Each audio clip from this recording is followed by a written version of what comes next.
Dando prosseguimento ao vídeo anterior, no qual foi declarada uma matriz de n linhas por n colunas com valores zero, e a seguir foram implementadas três regras que, primeiro, verificavam se um determinado elemento da matriz estava na posição central, exatamente no meio da matriz. E essa verificação era feita comparando o valor do índice da linha e o valor do índice da coluna, se esses valores eram iguais ao valor do meio, sendo que meio era definido pela expressão tamanho da matriz divisão inteira por 2, ou seja, um meio é a metade do tamanho da matriz. A segunda regra verificada é se o elemento na matriz pertence à diagonal principal. E o elemento pertence à diagonal principal sempre que o índice da linha é igual ao índice da coluna. E por último, na terceira regra, era verificada se o elemento pertencia à diagonal secundária da matriz. E o elemento pertence à diagonal secundária sempre que o índice da linha mais o índice da coluna é igual ao tamanho da matriz menos 1.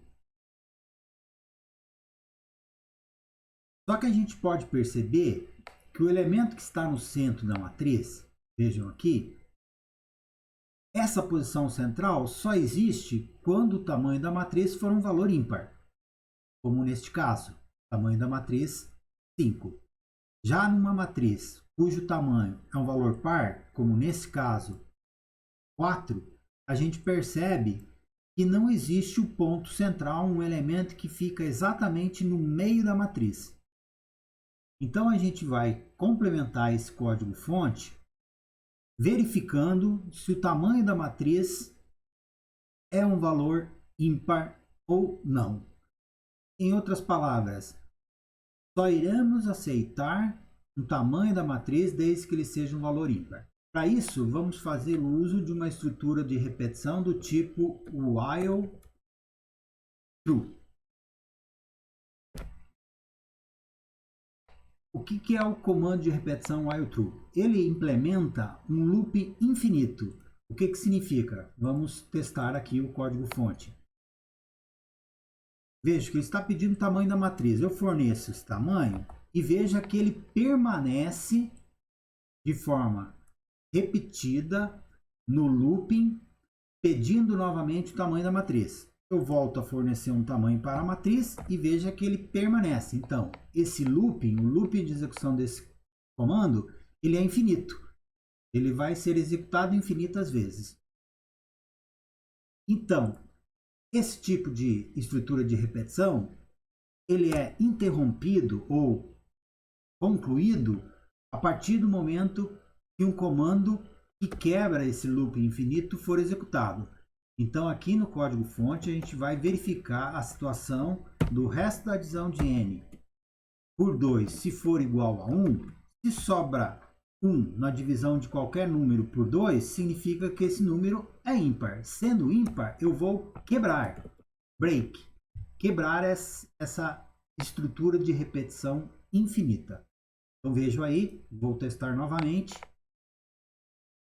Então, está pedindo lá, 4 é par, então não quebra, o loop infinito. 6 é par, então não quebra. 8 é par, não quebra. Agora eu vou fornecer 5. 5 é um número ímpar, portanto vai quebrar o loop infinito.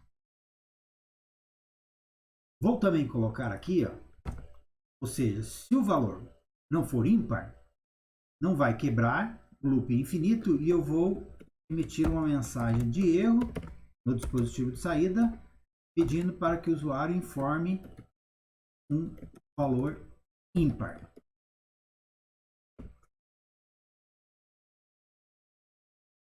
E vamos testar novamente. Vejam lá. um valor par, 4. Ele permanece no looping, porque ele é uma estrutura de repetição infinita, e indica o erro pedindo para que o usuário forneça o valor ímpar na entrada de dados. Vou fornecer novamente um valor par, ele permanece. Agora vou fornecer um valor ímpar. Ao fornecer um valor ímpar, o resto da divisão de um valor ímpar por 2 é igual a 1, portanto, quebra a estrutura de repetição infinita. Então, é esse o objetivo principal das estruturas de repetição com loop infinito. É verificar uma determinada condição básica e, a partir dessa verificação, define se o loop deve ser quebrado. Obrigado.